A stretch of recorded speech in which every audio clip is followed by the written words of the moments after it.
Maths 2 यामधील third chapter circle वर्तुळ हे चालू आहे आपलं। या प्रकरणातील अतिशय महत्त्वाचं प्रमेय आज आपण शिकणार आहोत। या अगोदरचे व्हिडिओज तसंच मॅथ्स 1 मॅथ्स 2 इयत्ता 8वी ते 10वी मराठी आणि सेमी इंग्लिशच्या माध्यमांसाठी गणित विषयाच्या सर्व व्हिडिओज बघण्यासाठी स्टडी ई मॅथ्स हे चॅनल तुम्ही सबस्क्राइब करा, की ज्यामुळे आणि बेल आयकॉन जर क्लिक केलं असेल तर तुम्हाला रोजच्या व्हिडिओच्या रेग्युलर नोटिफिकेशन्स मिळतील।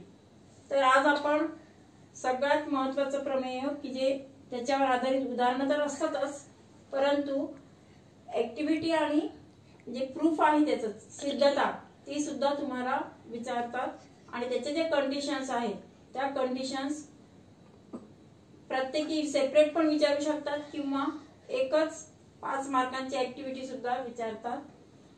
त्यावर आधारितच आपण उदाहरण नंतर बघणार। अगोदर अंतर्लिखित कोनाचे प्रमेय इन्स्क्राइब अँगल थेरम हे महत्त्वाचं प्रमेय आपण आज बघणार आहोत। या इन्स्क्राइब अँगल थेरम यामध्ये याच्या अगोदरचा आपण जो व्हिडिओ तुम्ही बघाल तर त्यामध्ये अंतर्लिखित कोन म्हणजे काय, म्हणजे इन्स्क्राइब अँगल, इंटरसेप्टेड आर्क या ज्या काही कन्सेप्ट आहेत त्या अगोदरच्या व्हिडिओमध्ये आपण क्लिअर केलेल्या आहेत। त्यासाठी तुम्ही जर तुम्हाला आवडत असेल तर तुम्ही पुन्हा रिपीट बघू शकता। आता आपण डायरेक्ट त्या कन्सेप्ट जे आहे त्या कन्सेप्ट वापरूनच पटापट हे जे प्रमेय आहे ते प्रमेयाची सिद्धता बघणार आहोत। अंतर्लिखित कोनाचे प्रमेय की ज्यामध्ये जो दिलेला कोन असेल तो कोन अंतर्लिखित कोन असेल तर त्यासाठी हा थिअरम आहे। कोन कोणता असणार, अंतर्लिखित कोन। If the angle is inscribe angle then we use this theorem for that is it is for just only inscribed angle। आता अगोदर आपण त्याचं स्टेटमेंट बघूया। काय स्टेटमेंट आहे पहा बरं। the measure of an inscribed angle is half of the measure of arc intercepted by it। Measure कशाचं, इन्स्क्राइब अँगल, आणि ते पण कसं असणार आहे, it is half of the measure of arc intercepted by it. त्यामुळे जो इंटरसेप्टेड आर्क असेल त्या आर्कच्या मेजरच्या हाफ त्याचे निम्मे असणार। वर्तुळात अंतर्लिखित केलेल्या कोनाचे माप त्याने आंतरखंडित केलेल्या कंसाच्या मापाच्या निम्मे असते। वर्तुळात अंतर्लिखित केलेल्या कोनाचे माप, कोणतं कोन असणार, अंतर्लिखित केलेला कोन, त्याचं माप त्याने आंतरखंडित केलेल्या कंसाच्या मापाच्या निम्मे, म्हणजे तो जो कंस आंतरखंडित केला त्या कंसाच्या मापाच्या निम्मे असणार। हे झालं स्टेटमेंट। आता या स्टेटमेंट वरून आपण गिव्हन टू प्रूव्ह हे जे आहे किंवा कन्स्ट्रक्शन ते आपल्याला त्यावरून व्यवस्थित लिहिता आलं पाहिजे। तुम्ही तुमच्या पद्धतीने नाव सुद्धा चेंज करून व्यवस्थित तुम्हाला लिहिता आली पाहिजे आणि त्यानुसारच त्याच्यामध्ये बदल करायचा असतो। जी आपण नाव इथे आकृतीमध्ये दिलेली आहेत किंवा जे आपण इथे जी डायग्राम आपण त्याच डायग्रामची जी नाव आहे ती व्यवस्थित तिथे लिहिता आली पाहिजे। तर सुरुवातीला या स्टेटमेंट वरून आपण गिव्हन जे आहे ते लिहिणार आहोत। आता अगोदर स्टेटमेंट जे आहे प्रमेय ते प्रमेय आपण इथे आकृतीवर जरा बघूया कसं येते। The measure of an inscribe angle, आता इथे इन्स्क्राइब अँगल आहे BAC, angle BAC it is inscribe angle. त्या इन्स्क्राइब अँगलने इंटरसेप्टेड केलेला आर्क आहे BEC। या आर्कच्या मापाच्या निम्मे त्या कोनाचं माप असतं। हे झालं आपलं थिअरम स्पष्ट याच्यानुसार। त्यामध्ये 3 केसेस कोणते ते नंतर बघू। अगोदर आपण गिव्हन टू प्रूव्ह आणि कन्स्ट्रक्शन ते बघणार आहोत। गिव्हन मध्ये काय असतं, जो फर्स्ट पार्ट असतो स्टेटमेंटचा first part, it is we use it in the given and जो उत्तरार्ध असतो लास्ट पार्ट असेल that part is the to prove. काय प्रूव्ह करायचंय ते आपण त्याच्यावर लिहू शकतो. मग काय म्हटलं, the measure of an inscribe angle. Measure of an inscribe angle. तर आता इन्स्क्राईब अँगल कोणता दाखवणार आहोत आपण, BAC. मग कोणत्या याच्यामध्ये आहे तो, त्या सर्कल मध्ये, आणि त्या सर्कलचं सेंटरचं नाव लिहिणार. म्हणून पहा, in circle centre O with the center O, angle BAC is inscribed in arc BDC असे म्हणू शकतो आपण, किंवा BEC. This is the intersected arc. आणि inscribe angle in arc BAC. तसं बघितलं तर कशामध्ये इन्स्क्राईब झालाय तो, तर BAC मध्ये. पण इंटरसेप्टेड कोणता केलेला आहे, BEC. बघा दोन याच्यामध्ये फरक आहे, इन्स्क्राईब आणि इंटरसेप्टेड दोघांमध्ये फरक आहे. इन्स्क्राईब अँगल जो आहे तो कशामध्ये इन्स्क्राईब, कोणत्या आर्क मध्ये इन्स्क्राईब झालेला आहे, BAC मध्ये. आणि त्याने कोणता आर्क इंटरसेप्ट केलाय, BDC. इंटरसेप्टेड मीन्स त्याच्यामध्ये sustained part of the arc, त्या दोन साइड्स मध्ये असलेला part which is covered in the two sides of the angle, that is the intersected arc. आणि त्या इंटरसेप्टेड आर्कच्या मापाच्या निम्मे, it is half of the measure of the intersected arc. That measure is the measure of inscribed angle. आणि म्हणून आपण आता given मध्ये काय लिहिणार आहोत, in circle with centre O, angle BAC is inscribed in angle in an arc BAC, and the arc which is intercepted by the angle BAC is BEC. BEC हा जो आर्क आहे, किंवा BDC पण नाव दोघांपैकी आपण एक घेऊ शकतोय. BDC घेणार का, तर आपण नंतर कन्स्ट्रक्शन करून नाव दिलंय ते E आहे. अगोदरचं नाव आपण काय कोणतं दिलंय, BDC. O is the center of the circle. Angle BAC, it is the inscribed angle. आंतरलिखित कोण आहे तो, बघा वर्तुळात जो कंस दिलाय, कंस BAC ने कोण BAC आंतरलिखित केलेला आहे. कंस BAC, हा जो कंस BAC याने कोणता कोण आंतरलिखित केलाय, तर कोण BAC. It is inscribe in the arc BAC. तो झाला तुमचा आंतरलिखित केलेला कोण आहे. इट इज गिव्हन, हा फक्त आपण पक्ष म्हणून लिहिलेला आहे. आता त्याच्यामध्ये टू प्रूव्ह, काय प्रूव्ह करायचंय, की त्याचा मेजर जे आहे, measure of an angle is half of the measure of the intercepted arc. आता इंटरसेप्टेड आर्क आहे BDC, या BDC च्या हाफ आहे असं आपल्याला प्रूव्ह करायचंय. Therefore to prove measure angle BAC is equal to half of measure arc PDC. कोण माप कोण BAC बरोबर 1/2 किंवा 1/2 माप किंवा मेजर आर्क BDC, किंवा कंस आपण तिथे म्हणणार कंस BDC, कंसाच्या मापाच्या निम्मे असतं. हे आपल्याला प्रूव्ह करायचं आहे. देताना अगोदर फक्त कोण BAC हा एवढाच आहे. यामध्ये टू ड्रॉ आपल्याला कन्स्ट्रक्शन करायचं. Therefore we have to draw a ray AO म्हणजे पॉइंट A मधून निघणारा जो किरण आहे तो आपण अशा पद्धतीने पुढे इन्क्रीज करायचा. Draw ray OA such that it intersect at point E to the circle. कोणत्या बिंदूमध्ये झाला पाहिजे, तो E मध्ये इंटरसेक्ट झाला पाहिजे. आणि आणखी काय कन्स्ट्रक्शन करणार आहोत, की जसं AO आहे तसं OC जॉईंट करायचं आहे. वी जॉईन द OA तसंच OC. It is the construction, रचना आहे ती, की ड्रॉ एक फक्त आपण अशा पद्धतीने रे OA काढला, की O मधूनच काढलाय, because O is the centre of the circle. आणि त्या सेंटर मधून जाणारा जो असेल तो काय झालाय, इट इज द डायमीटर, तो व्यास आहे. आणि मग आपण त्या ठिकाणी बघा कन्स्ट्रक्शन केल्यानंतर If we join OC, then we get the triangle AOC. आता या AOC ट्रायंगल मध्ये आपण कन्स्ट्रक्शन केल्यानंतर जो तयार होतो त्यामध्ये पहा OA it is radius, OC it is also radius, OA and OC both are the radius of the circle.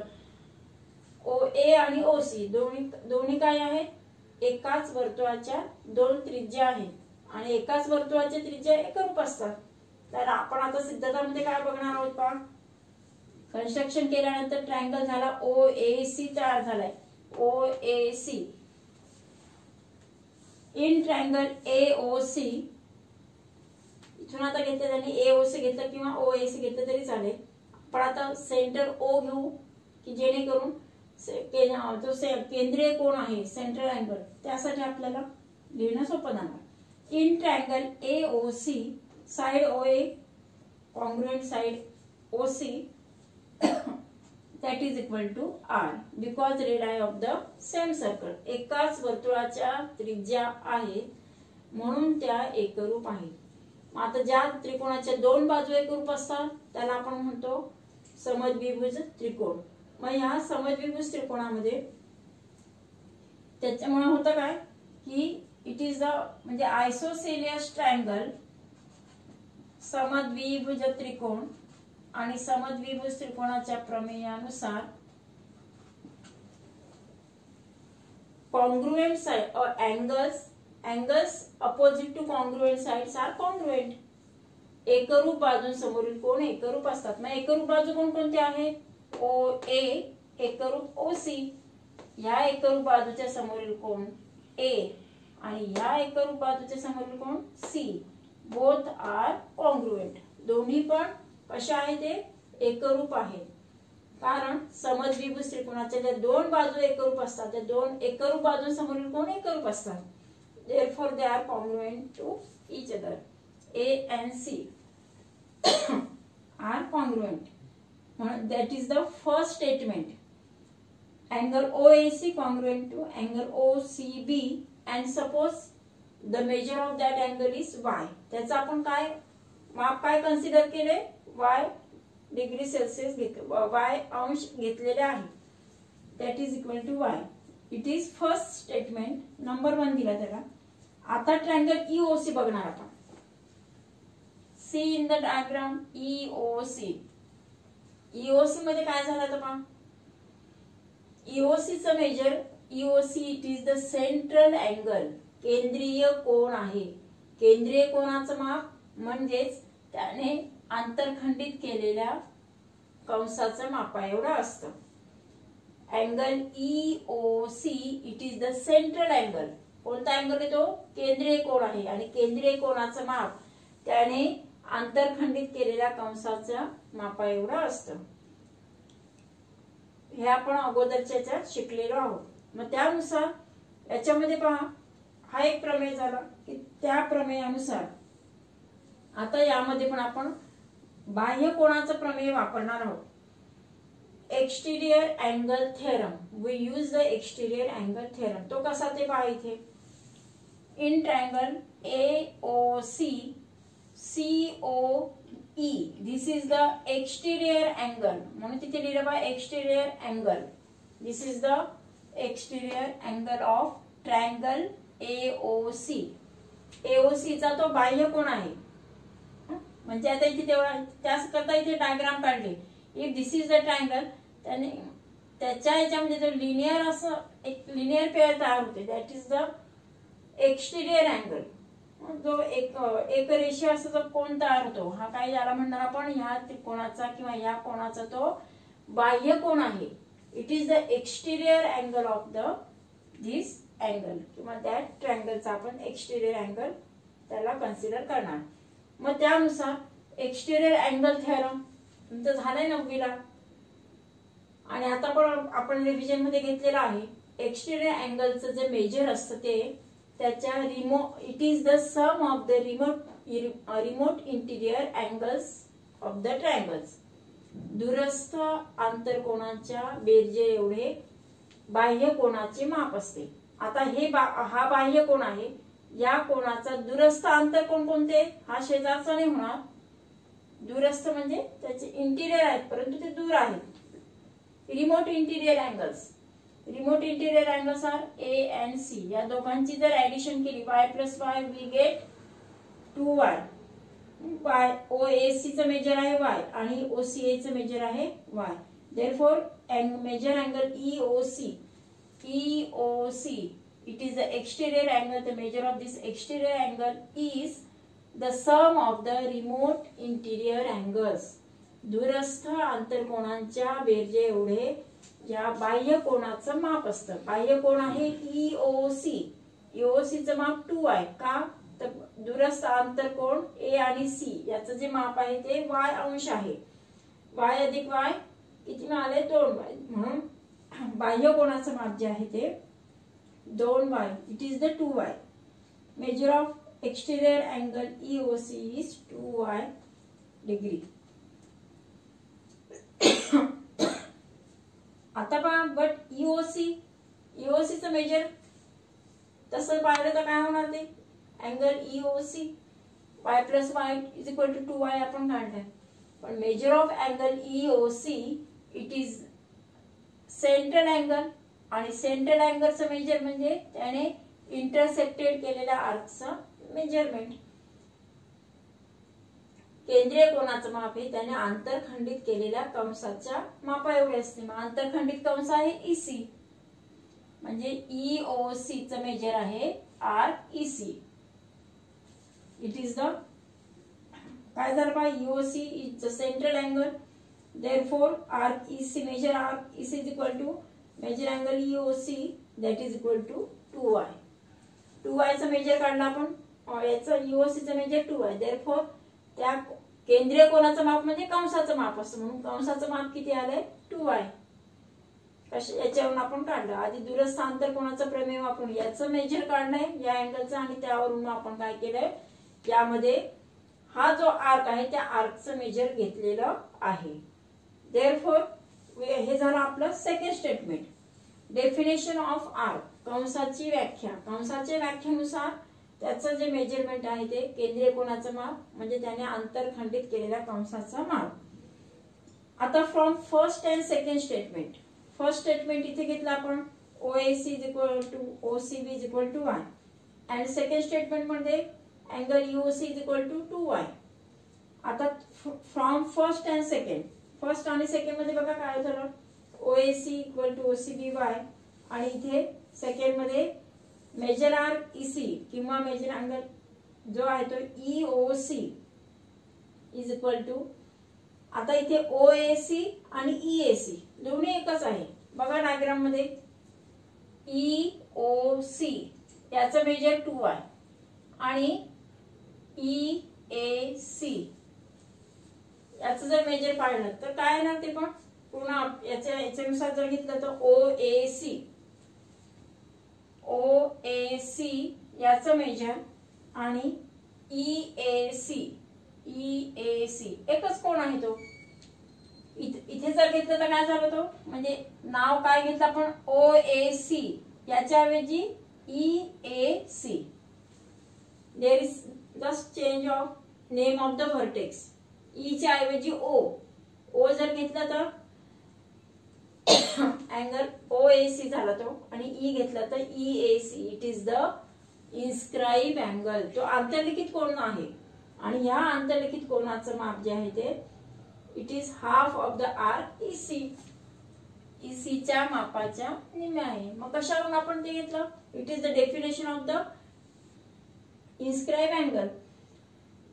आंतरलिखित कोनाच्या व्याख्येनुसार जर बघितलं तर आंतरलिखित कोनाचं माप हे half of the arc EC. आता थर्ड आणि याच्यावर जर बघितलं angle OAC is equal to angle EAC that is equal to half of measure arc EC. EC च्या काय असणार तो निम्मे आहे. OAC चं माप घेतलंय is equal to EAC. Y चे निम्मे काय झालं हे जे केलं y it is the half of the 2y. याचा मेजर 2y आहे पण याचं मेजर किती आहे y आहे म्हणजे ते काय झालं ते त्याच्या हाफ झालंय ते आणि म्हणून मग त्यावरून काय घेतलं आपण OAC is equal to angle EAC that is equal to half measure REC. ECच्या निम्म्या मापाचा आहे and that is our fourth statement. EAB हे जर घेतलं मग सिमिलरली आपण EAB पण तसं काढू शकतो. जसं OAB मगाशी आपण सांगितलं तसं OAC काढला आपण तसं OAB पण काढू शकतो. आणि म्हणून अँगल EAB आता घेताना OAB म्हणजेच EAB. या अगोदर काय केलं होतं आपण OAC is equal to EAC. आता OAB that is equal to EAB. आलं लक्षात? तेच नाव आहेत फक्त कोणाचे नाव का आपण काय व्हर्टेक्सचं नाव चेंज केलं O च्या ऐवजी E घेतला पहिला आणि म्हणून तिथे सिमिलरली घेतलं. त्याचप्रमाणे angle EAB is equal to half measure REC. याचा पण मेजर तेवढंच येणार. हा जेवढा मापाचा तेवढंच कन्स्ट्रक्शनच केलंय ना आपण. इट इज द काय झालं तो बायसेक्टर झालाय तो त्याच्यामधलं अँगल बायसेक्टर असल्यामुळे तो बरोबर जेवढा माप याचा असणार या कोणाचा आहे तेवढाच माप BAE चा आहे. आणि म्हणून it is the fourth statement angle EAB is equal to half measure REC. आता आपण बघणार आहोत फ्रॉम थर्ड आणि फोर्थ या दोघांची ऍडिशन करणार. थर्ड स्टेटमेंट कोणतं आहे angle OAC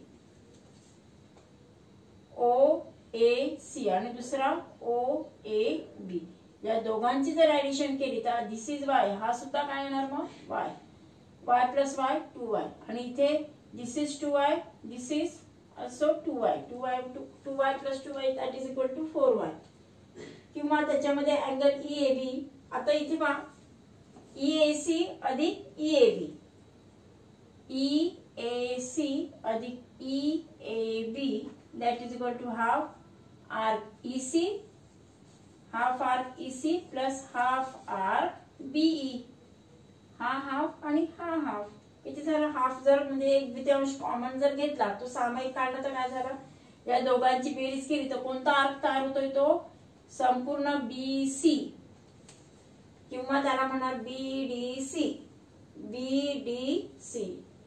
BE plus EC we get BDC म्हणजेच BDC च्या हाफ आहे त्याच्या निम्म्या लांबीचा आहे. आणि म्हणून मग आपल्याला जे आता अँगल EAC प्लस EAB कोणता अँगल तयार झाला तो बघा EAC आणि EAB आणि EAB that is equal to measure angle ABC. म्हणून मग इथे काय घेणार आपण मेजर अँगल ABC. तेच आपल्याला प्रूव्ह आहे करायचं आहे ना की जो मेजर अँगल BAC आहे आता इथे घेताना आपण BAC घेणार कारण आपल्याला इन्स्क्राइब अँगल आहे BAC देअरफॉर इट इज घेताना आपण BAC त्याचं मेजर घेणार आहोत. BAC is equal to half measure R संपूर्ण BDC येणार BE प्लस EC. आता यामध्ये कोणते तीन कंडिशन बघितले आपण तीन कंडिशन बघायचे आहेत की कोणाची बाजू त्यापैकी एक बाजू जी आहे त्या बाजू एका बाजूवर वर्तुळाचा केंद्र असला पाहिजे पहिली कंडिशन. दुसऱ्या कंडिशन मध्ये त्या कोणांच्या भुजांच्या आतमध्ये तो केंद्रबिंदू असणार. तिसरी कंडिशन की अशा पद्धतीचा कोण असेल की तो सेंटर ऑफ द अँगल हे जो आहे circle it is outside the angle it is exterior of the angle. म्हणून तीन कंडिशन तीन पैकी दोन कंडिशन बघितले आपण. कोणकोणत्या दोन कंडिशन की फर्स्ट म्हणजे जो आहे तो अँगलच्या इंटिरियर मध्ये त्याचा सेंटर आहे. दुसरी की तो सेंटर जो आहे तो त्याच्या साइडवर आहे. दोन अँगल्स घेतले ना आपण वेगवेगळे म्हणजे पहिल्यांदा सुरुवातीला आपण अगोदर centre is on the arm of the angle inscribe अँगलची टू साइड्स आहे. टू साइड पैकी एक साइडवर सेंटर आहे. दुसऱ्या कंडिशन मध्ये मोठा अँगल घेऊया BAC यामध्ये काय झालं it is interior of the two sides of the arc. आणि आता या फिगर मध्ये पहा काय आहे अँगल कोणता आहे BAC it is the inscribe angle हा आंतरलिखित कोण आहे BAC, परंतु centre of the circle is outside the, त्या कोणाच्या बाहेर आहे तो. It is exterior of the angle BAC, म्हणजे कोणाच्या बाह्य भागात, दोन्ही भुजांच्या बाह्य भागात जेव्हा तो वर्तुळाचा केंद्रबिंदू असेल तेव्हा काय कंडिशन होणार. तर त्यासाठी बघा आता कंडिशन थर्ड आपण बघतोय. फर्स्ट आणि सेकंड कंडिशन आपण इथे घेतलेली आहे की फर्स्ट कंडिशन म्हणजे centre is on one arm होतं, एका बाजूवर एक केंद्रबिंदू होता. दुसरी कंडिशन अंतर्भागात, कोणाच्या अंतर्भागात होता. आणि आता तिसरी कंडिशन की कोणाच्या दोन्ही भुजांच्या बाह्य भागात, कोणाच्या बाह्य भागात असणार तो. आता हा जो सेंटर आहे तो BAC च्या बाह्य भागात आहे. जरी वर्तुळावर असेल तरी सुद्धा काय आहे तो वर्तुळाचा केंद्रबिंदू हा कोणाच्या बाह्य भागात आहे. ही जी तिसरी कंडिशन आहे centre is exterior of the angle, ती कंडिशन आपण बघणार आहोत. त्या कंडिशन मध्ये centre of the circle is in the exterior of an angle, exterior मध्ये आहे. मग अशा वेळेला काय होणार, measure angle BAC is equal to BAE minus CAE. बघा हा BAC काढायचा आपल्याला. BAC चं मेजर म्हणजे काय BAE, हा जो मोठा अँगल आहे त्यामधून CAE मायनस करणार, BAE मायनस CAE. मग त्याचं मेजर म्हणजेच काय half arc, measure arc of BCE. कोणता झाला मोठा BCE. BCE मधून EC मायनस करायचंय किंवा त्याला CE म्हणणार. Half measure arc BCE minus measure arc CE. या संपूर्ण BCE मधून CE म्हणजे CE दिस आर्क आपण मायनस करणार. देन वी गेट कोणता आर्क मिळेल BC. Therefore measure angle BAC is equal to half measure arc BC. म्हणजे जरी तो सेंटर आउटसाइड द अँगल असेल त्यावेळेला काय केले आपण BCE यामधून CE मायनस केला, वजाबाकी केली. Then we get the arc BC. याचं जे मेजर असेल त्याचे तो निम्म्या लांबीचा असेल. सपोज हा जर 2x असेल तर हा x होणार. म्हणजे अशा पद्धतीने तीन कंडिशन्स इथे अप्लाय केलेल्या आहेत. Then we get the 3 conditions. त्यासाठी सगळ्यासाठी हाच नियम होतो की it is the half of the major arc BC. The measure of an inscribed angle is half of the measure of the arc intersected by it. वर्तुळात अंतर्लिखित केलेल्या कोणाचे माप त्याने आंतरखंडित केलेल्या कंसाच्या मापाच्या निम्मे असतं. आता ह्यावर आधारित जी उदाहरणं आहेत ते आपण पुढच्या भागात बघणार आहोत. अतिशय महत्त्वाचे की त्यामध्ये 2 मार्कांसाठी 3 मार्कांसाठी किंवा जे काही जे असतात ते ऍक्टिव्हिटीच्या स्वरूपामध्ये येतात. तर ते आपण पुढच्या भागात बघणार आहोत. थँक्यू.